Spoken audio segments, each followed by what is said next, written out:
Na psicofonia, você pode ter, então, vários transes. Transe leve, o transe mais aprofundado. Então, você está falando em transe leve, você está falando de consciente. A pessoa se mantém consciente, né? Você aprofundou o transe, você vai para o semiconsciente ou inconsciente. E a pneumatofonia não é psicofonia, né?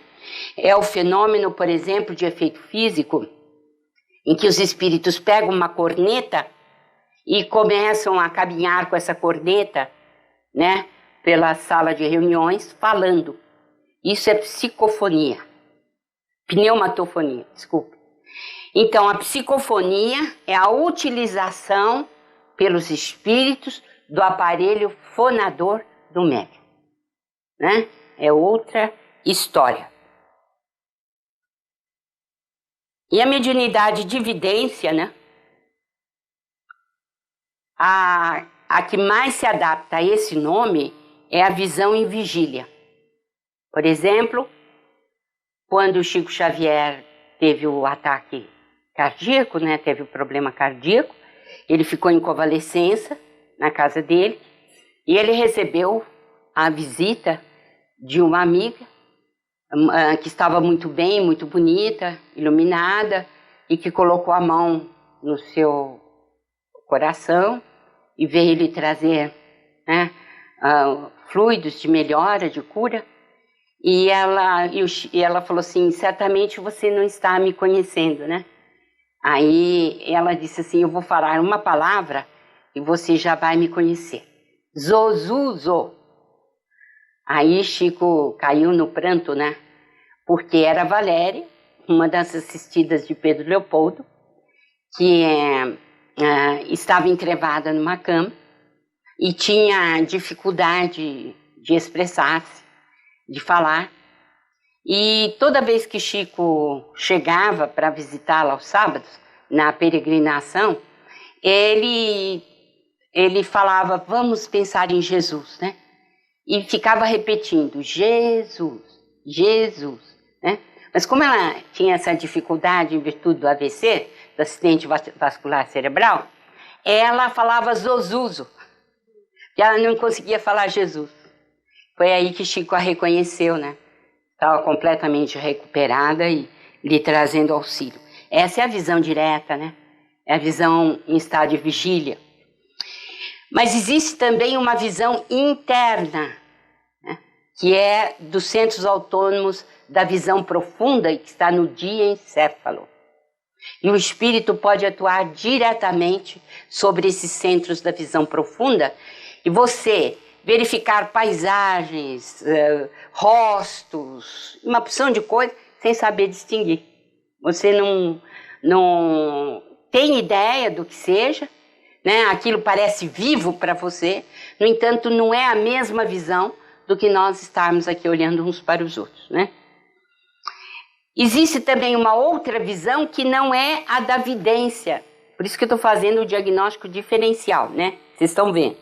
O estado sonambúlico que pode levar à dupla vista, por exemplo, como a que teve o Swedenborg, vendo a sua casa quase ser queimada, né, em Estocolmo. Muito bem, para terminar a visão do Swedenborg, a casa dele não foi queimada.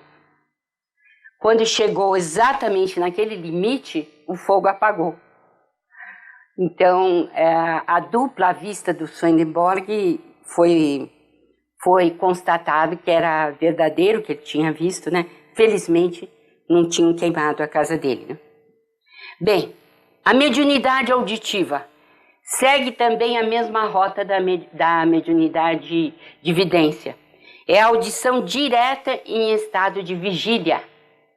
Então, você está normalmente fazendo seu trabalho, de repente você escuta perfeitamente uma voz que está lhe dizendo uma frase inteira, ou está lhe dizendo coisas inteiras. Aconteceu com a minha mãe. Ela costumava nos levar ao Centro Espírita Discípulos de Jesus de Buritama. E Muitas vezes ela nos deixava em casa para ir com o meu pai, quando ela tinha alguém para tomar conta da gente. E durante semanas ela ficou escutando uma voz que lhe dizia nitidamente: Ida, cuidado com fogo na sua casa. E ela ficou escutando isso várias semanas. E ela ia ao centro espírita com meu pai de terça-feira e mais um dia da semana. Chegou a terça-feira, papai convidou e ela disse: não, hoje eu não vou. Hoje eu não vou ser. Mas o que aconteceu? Não estou com um bom pressentimento. E aí, papai foi. Bom, e ela ficou costurando em casa. A uma dada altura, meu irmão mais velho, Paulo, chegou na cozinha e disse: mãe, vai ver o fogaréu que está lá no nosso quarto. Ela correu e já tinha lembrado da voz, ficou meio apavorada. E chegou lá, a cama do meu irmão, do segundo, do Gamaliel, estava toda, né, com fogo.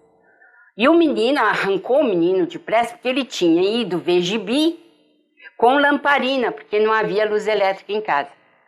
E ele derramou o querosene e pegou fogo. E ele, muito ensonado, não viu nada. Minha mãe pegou o menino, arrancou da cama e saiu para fora feito louca, gritando, né, ajuda.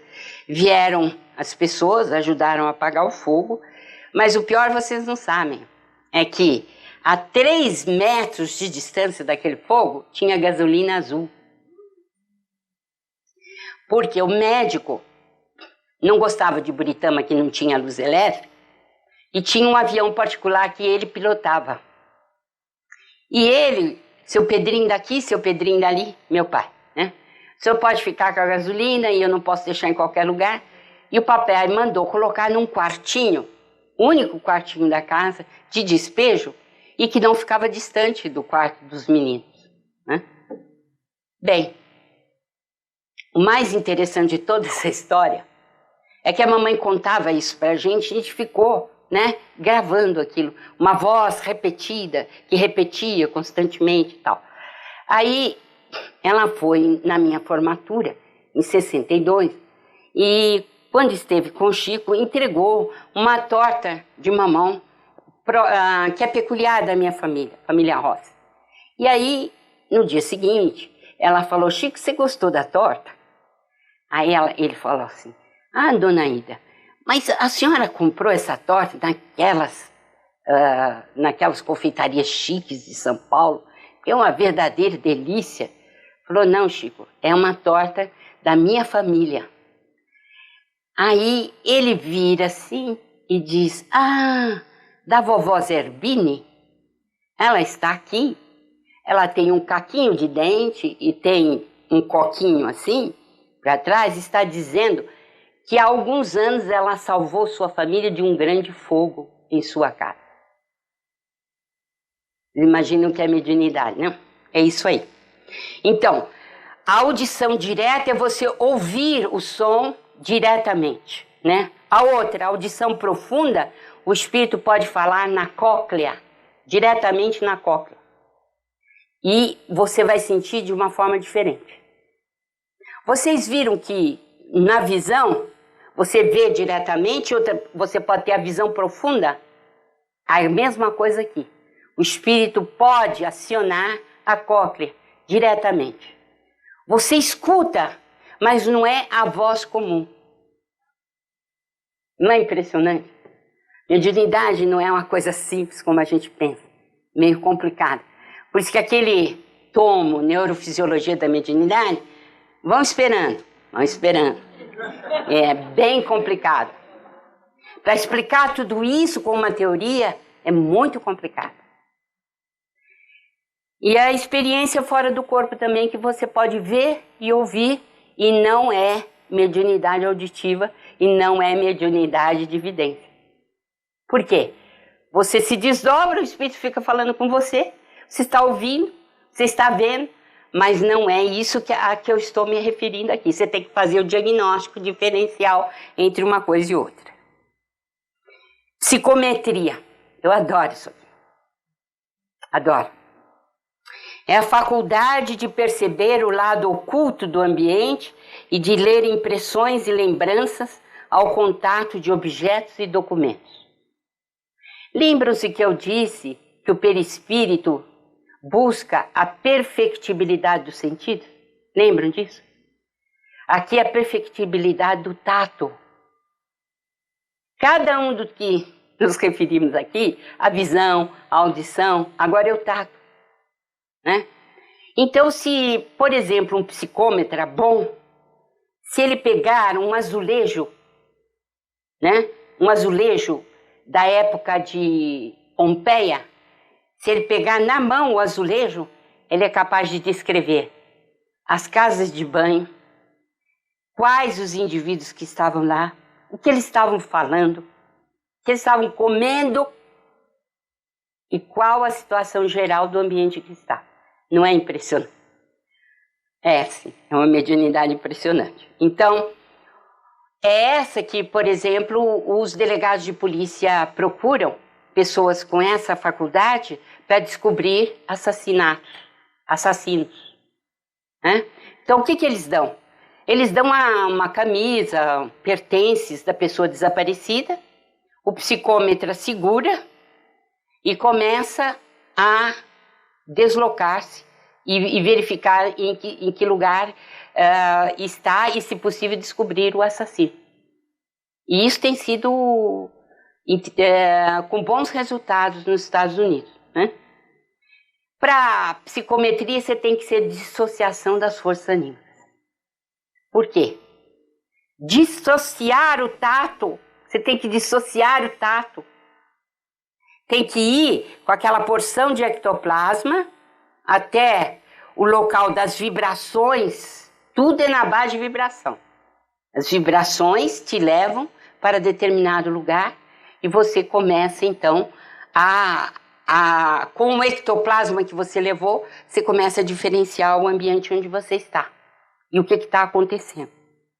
Então, o mais incrível que tem, que nós não ligamos muito para isso, é que nós costumamos colocar muito, né, da nossa emanação nas coisas. Nós não nos damos conta disso. Por que os espíritos, comunicando por Chico Xavier, mandam que se dê as roupas quando eles morrem? Por quê?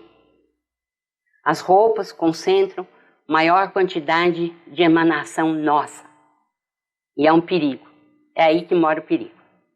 Você é atraído por sua própria emanação a ficar na sua casa. E é o lugar que você não pode ficar. Você bateu as botas, procura outro lugar. Na casa não pode ficar. Não dá para ficar. Por quê? Por quê? Marcar passo. Não aprende nada, não faz nada. Só atrapalha quem está ali. Nas desobsessões da vida, o maior trabalho são para os indivíduos que estão nas casas e que não saem. São, infelizmente, parasitas, não é? E é isso que nós queremos ser? Não? Exato. Então, nossas próprias emanações ficam presas nas coisas. Por exemplo, eles estavam visitando um museu e viram um relógio muito bonito. E o Aulus recomendou a eles que perscrutassem o relógio. E eles foram capazes, Hilário e o André Luiz, de ver cenas da vida familiar. O pai, a mãe, as crianças e tudo que tinha se passado em torno daquele relógio. Não é impressionante? É impressionante. Então, nós vamos também tomar cuidado com o apego às coisas materiais, porque isso é aí que mora o perigo. Né? E essa moça encarcerada no espelho, também durante essa viagem pelo museu, aconteceu uma coisa interessante. É que ela, a moça, tinha sido pedida em casamento por um rapaz francês, que tinha vindo na época de Napoleão para o Brasil e que prometeu mundos e fundos para a coitada da moça, e ao prometer deu-lhe um espelho, né? Dizendo que ele voltaria para se casar com ela.